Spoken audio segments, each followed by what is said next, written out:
সম্মানিত দিনী ভাই ও বোন, চলছে পবিত্র শাওয়াল মাস। চারটি আমল কোনোভাবেই ছাড়বেন না। এই চারটি আমল যদি করতে পারেন, আপনার কপাল খুলে যাবে, ভাগ্য পরিবর্তন হয়ে যাবে। পবিত্র এই শাওয়াল মাসে আপনার চাইতে শ্রেষ্ঠ আমল আর কেউ করতে পারবে না। সুবহানাল্লাহ। এই আমলগুলো যদি করতে পারেন, আপনার সমস্ত গুনাহ খাতা আল্লাহ তাআলা ক্ষমা করে দিবেন। সকল অভাব অনটন দুঃখ কষ্ট পেরেশানি বিপদ আপদ বালা মুসিবত সাথে সাথে দূর করে দিবেন। সুবহানাল্লাহ। এই আমল করে আপনি আল্লাহ তাআলার কাছে যা চাইবেন আল্লাহ তাআলা আপনাকে তাই দান করিবেন। যে দোয়াই করবেন আল্লাহ তাআলা আপনার সে দোয়াই কবুল করে নেবেন।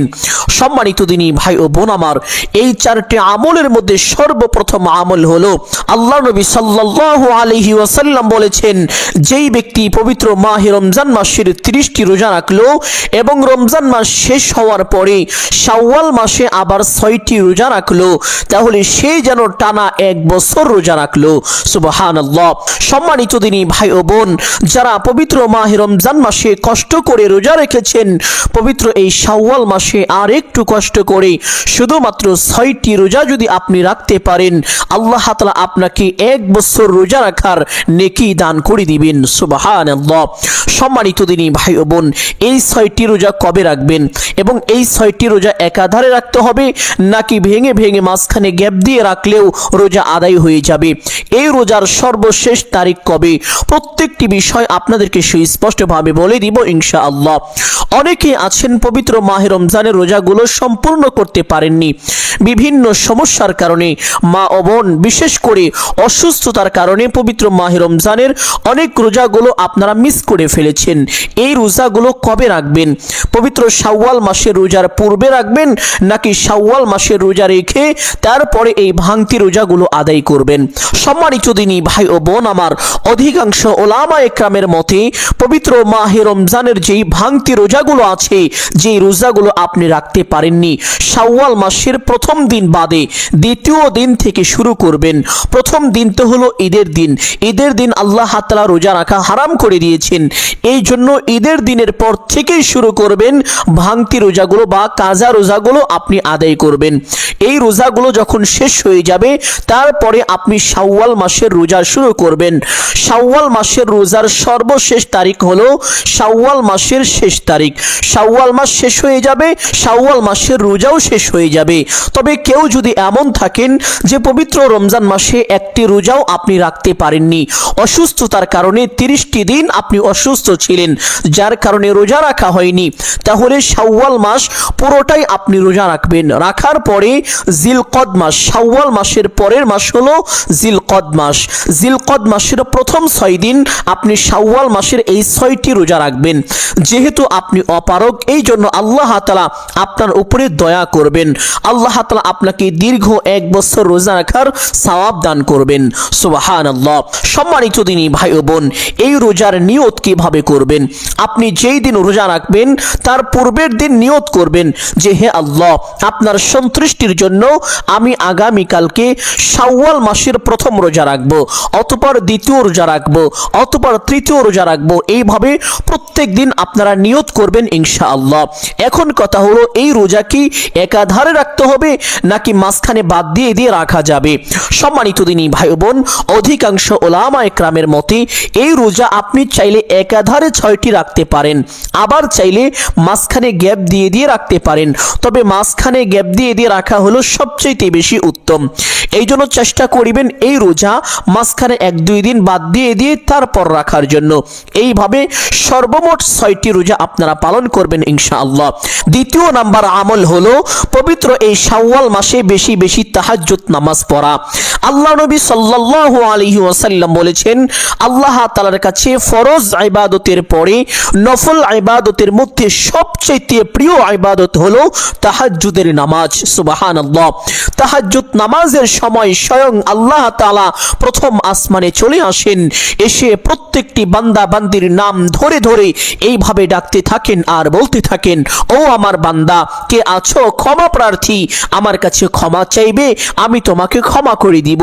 কে আছো অভাবগ্রস্ত, আমার কাছে রিজিক চাইবে, আমি তোমাকে রিজিক দান করিব। কে আছো ঋণগ্রস্ত, আমার কাছে সাহায্য চাইবে, তোমার সমস্ত ঋণ আমি কুদরতিভাবে পরিশোধ করে দিব।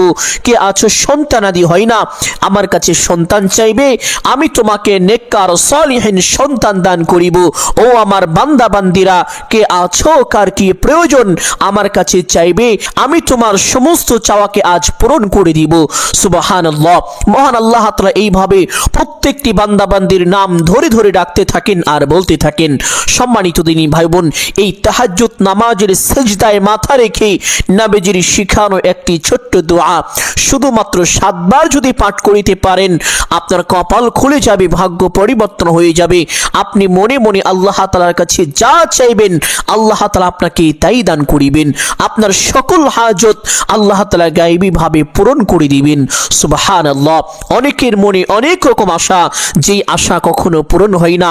সম্মানিত দিনী ভাই বোন, আপনি তাহাজ্জুদ নামাজের সিজদায় মাথা রেখে ছোট্ট দোয়াটি পাঠ করুন আর মনে মনে আল্লাহ তাআলার কাছে দোয়া করুন। আল্লাহ তাআলা আপনার প্রত্যেকটি দোয়াকে কবুল করে নেবেন। সুবহানাল্লাহ। সম্মানিত দিনী ভাই বোন, অনেকেই জানেন না তাহাজ্জুদ নামাজ কিভাবে পড়তে হয়, কোন কোন সূরা দিয়ে পড়তে হয়, নিয়ত কিভাবে করতে হয়, তাহাজ্জুদ নামাজে কখন কোন দোয়া কতবার পাঠ করতে হয় এবং বিশেষ দোয়াটি কখন কতবার কিভাবে পাঠ করিবেন, প্রত্যেকটি বিষয় আপনাদেরকে সংক্ষেপে অল্প সময়ের মধ্যে বলে দিব। সকলেই গভীর মনোযোগে শুনবেন ইনশাআল্লাহ। সম্মানিত দিনী ভাই বোন, তাহাজ্জুদ নামাজ সর্বমোট 8 অথবা 12 রাকাত পড়ার চেষ্টা করিবেন, তবে অবশ্যই 2 রাকাত করে পড়বেন। আল্লাহর নবী সাল্লাল্লাহু আলাইহি ওয়াসাল্লামের সুন্নাহ অনুযায়ী তাহাজ্জুদ নামাজ হলো 8 অথবা 12 রাকাত।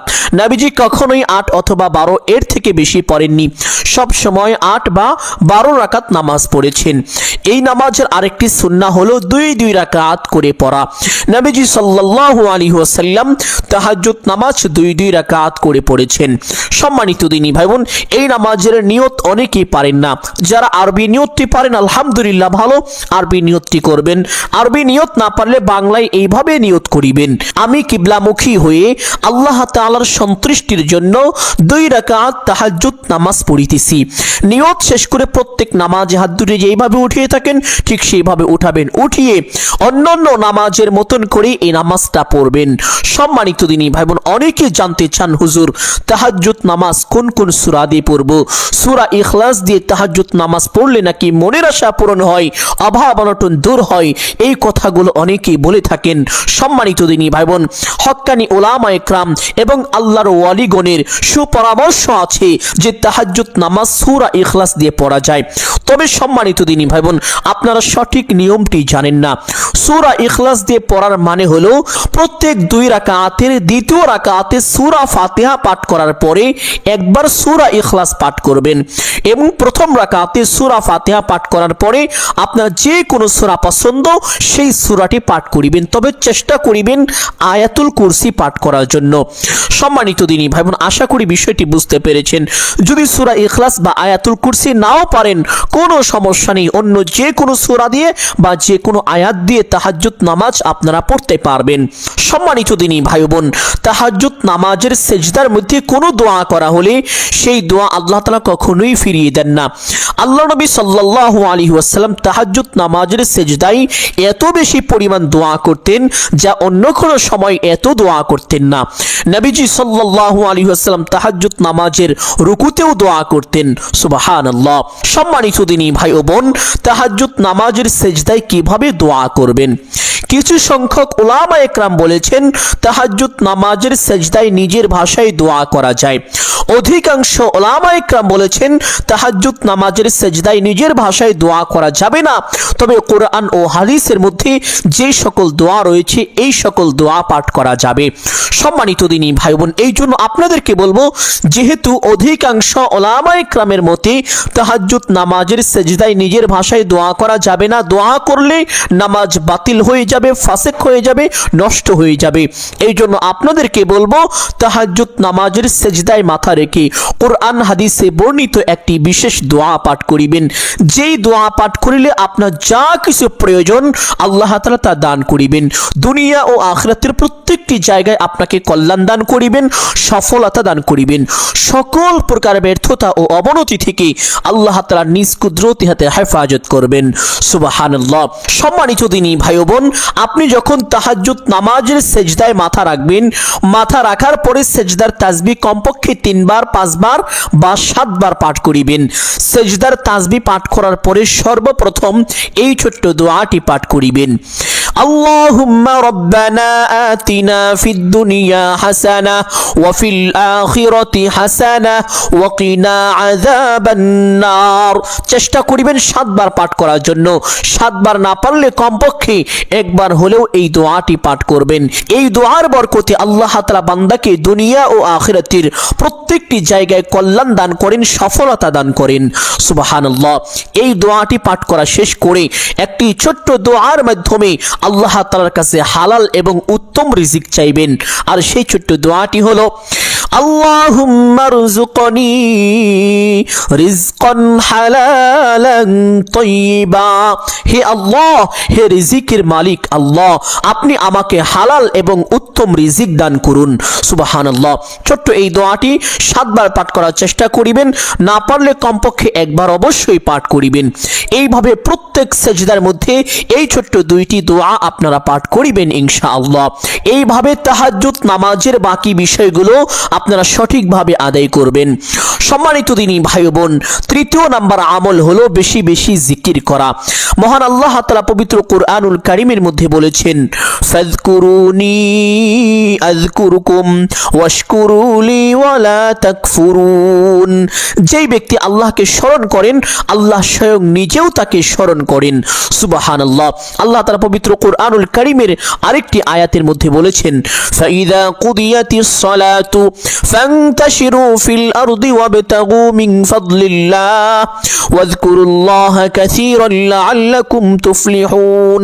আল্লাহ তাআলা বলেন, যখন তোমাদের সালাত শেষ হয়ে যাবে তখন তোমরা দুনিয়ায় ছড়িয়ে ছিটিয়ে পড়ো এবং আমি আল্লাহ তাআলার অনুগ্রহের সন্ধান করো, আমি আল্লাহ তাআলার অনুগ্রহকে তালাশ করো এবং আমি আল্লাহর জিকির করতে থাকো যদি তোমরা সফল হতে চাও। সুবহানাল্লাহ। সম্মানিত দিনী ভাই বোন, আপনি যখন কোনো কাজ করছেন, কাজ করা অবস্থায় যদি আল্লাহ তাআলার জিকির করেন, তাহলে সেই কাজে আল্লাহ তাআলা আপনাকে অতি দ্রুত সফলতা দান করিবেন। অনেকেই ব্যবসা বাণিজ্য করেন, দোকানপাট করেন, দোকানের মধ্যে বসে বসে, ব্যবসাখানায় বসে বসে যদি এই জিকিরগুলো বেশি বেশি পাঠ করেন, আল্লাহ তাআলা আপনাকে অতি দ্রুত সফলতা দান করিবেন। ব্যবসা বাণিজ্যে, কামাই রুজিতে প্রচুর পরিমাণ উন্নতি ও বরকত দান করিবেন। সুবহানাল্লাহ। সম্মানিত দিনী ভাই বোন, অনেক জিকির রয়েছে। এই দামি 4টি জিকিরের কথা আপনাদেরকে আমি বলে দিব। 1 নাম্বার জিকির হলো বেশি বেশি দুরূদ শরীফ পাঠ করা। আল্লাহ নবী সাল্লাল্লাহু আলাইহি ওয়াসাল্লাম বলেছেন, যেই ব্যক্তি আমি রাসূলের উপরে দুরূদ পাঠ করে, আল্লাহ তাআলার একদল বিশেষ ফেরেশতা আছে, ওই ব্যক্তির জন্য আল্লাহ তাআলার কাছে দোয়া করতে থাকেন, কাকুতি মিনতি করে করে আল্লাহ তাআলার কাছে ওই বান্দার জন্য রহমত চাইতে থাকেন। সুবহানাল্লাহ। শুধু তাই নয়, আল্লাহ নবী সাল্লাল্লাহু আলাইহি ওয়াসাল্লাম বলেছেন, যেই ব্যক্তি আমি রাসূলের উপরে একবার দুরূদ পাঠ করে, আল্লাহ তাআলা ওই ব্যক্তির উপরে 10টি রহমত নাজিল করেন, তাকে বড় বড় 10টি বিপদ থেকে আল্লাহ তাআলা নিজ কুদরতি হাতে হেফাজত করেন, তার মনের বড় বড় 10টি আশা বাসনা আল্লাহ তাআলা সাথে সাথে পূরণ করে দেন, তার আমলনামায় কমপক্ষে 10টি নেকি দান করেন, তার জীবন থেকে কমপক্ষে 10টি গুনাহ খাতা আল্লাহ তাআলা সাথে সাথে ক্ষমা করে দেন। সুবহানাল্লাহ। আরেকটি হাদিসের মধ্যে নবীজি বলেন, যেই ব্যক্তি দুনিয়ায় আমি রাসূলের উপরে বেশি বেশি দুরূদ পাঠ করবে, ওই ব্যক্তির জন্য কাল হাসরের ময়দানে আল্লাহ তাআলা দরবারে সুপারিশ করাটা আমি রাসূলের উপরে ওয়াজিব হয়ে যাবে। সুবহানাল্লাহ। নবীজি সাল্লাল্লাহু আলাইহি ওয়াসাল্লাম অবশ্যই আপনার জন্য আল্লাহ তাআলা দরবারে সুপারিশ করে আপনাকে নিরাপদে জান্নাতে পৌঁছে দিবেন। সম্মানিত দিনী ভাই বোন, আপনি যদি চান আপনার জান্নাতে যাওয়ার পথ অতি সহজ হোক, সুগম হোক, তাহলে অবশ্যই বেশি বেশি উঠতে বসতে চলতে ফিরতে যখনই সময় পাবেন দুরূদ শরীফ পাঠ করবেন। কোন দুরূদ পাঠ করবেন? একটি ছোট্ট সহজ দুরূদের কথা আপনাদেরকে বলে দিচ্ছি, চেষ্টা করবেন এই দুরূদটি পাঠ করার জন্য। সাল্লাল্লাহু আলাইহি ওয়াসাল্লাম, সাল্লাল্লাহু আলাইহি ওয়াসাল্লাম। সম্মানিত দিনী ভাই ও বোন, 2 নাম্বার জিকির হলো বেশি বেশি ইস্তেগফার পাঠ করা। পবিত্র হাদিসের মধ্যে এসেছে, যেই ব্যক্তি বেশি বেশি ইস্তেগফার পাঠ করে, আল্লাহ তাআলা তাকে বিশেষ 5টি পুরস্কার দান করেন। 1 নাম্বার পুরস্কার, তার গুনাহ খাতা ক্ষমা করে দেন। 2 নাম্বার পুরস্কার, তার সকল সংকট দূর করে দেন। 3 নাম্বার পুরস্কার, আল্লাহ তাআলা তাকে চতুর্দিক থেকে রিজিকের ব্যবস্থা করে দেন।